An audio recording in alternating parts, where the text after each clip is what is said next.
So I think this is probably the most important decisions we take as an institution. It's the appointment of the arbitrators, and I think sort of the previous panel illustrated that. That's sort of what you expect from an institution to do that. In most of our cases, we appoint the chair or the sole arbitrator, so we typically be an experienced person that has previous experience sitting as an arbitrator and quite substantial experience. But of course, that's only one parameter, and the list is actually quite long on the issues that we look at. And when I say we, it is the SCC board, which is an international group of people sitting in the board that sort of decides on the appointment of arbitrators. And the board has adopted a policy for the appointment of arbitrators, which is available on the website, so you can see all the different parameters. But in essence, it's about getting the best person for each case.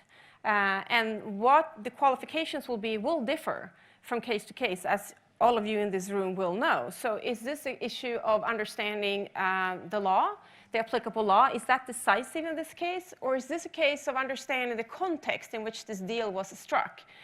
Or is this a case where you really have to have been on the ground to see this is how you build a plant in this country or this part of the world? Because that will actually influence sort of how you read the dispute as such.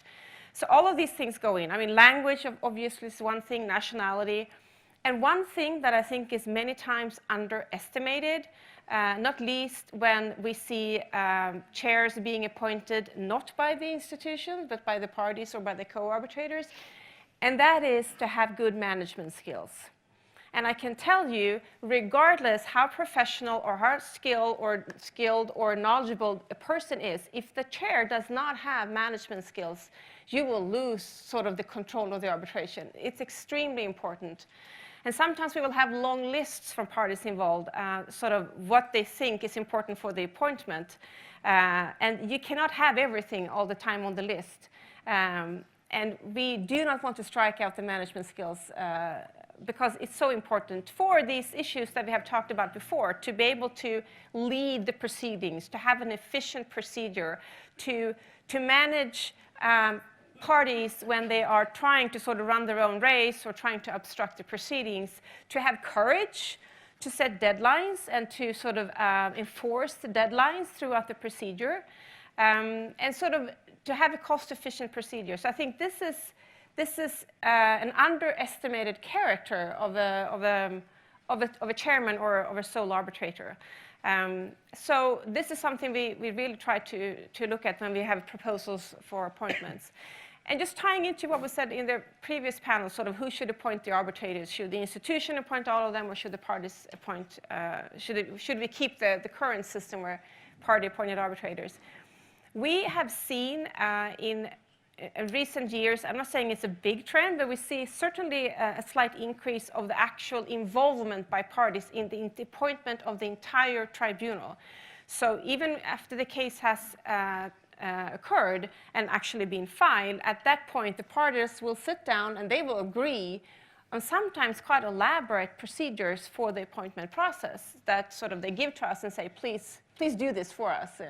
And that could include having a list procedure or having a deadlines for the co-arbitrators to agree and so forth. And in the end, as a default, the institution appointing be it the chair. But I find that when you have that sort of involvement from the parties, you also have a buy-in to the legitimacy of the procedure. And the legitimacy was talked about before, but I do sense that if parties have had a sense of they were there, they were able to have their voice heard in terms of the constitution of the tribunal, even if in the end the institution did appoint because, for example, the co-arbitrators could not agree, that benefits the rest of the arbitration, sort of the loyalty to the procedure from the parties involved.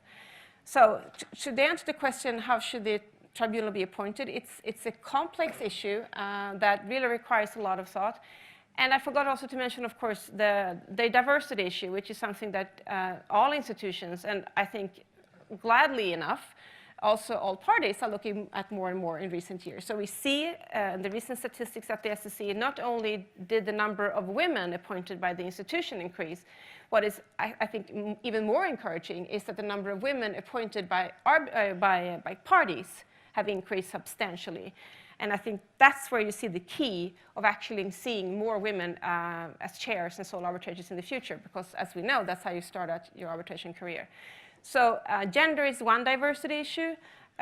Obviously, diversity includes not only gender, we're talking about culture, we're talking about sort of geography, and I think that is maybe the next big challenge for the appointment process.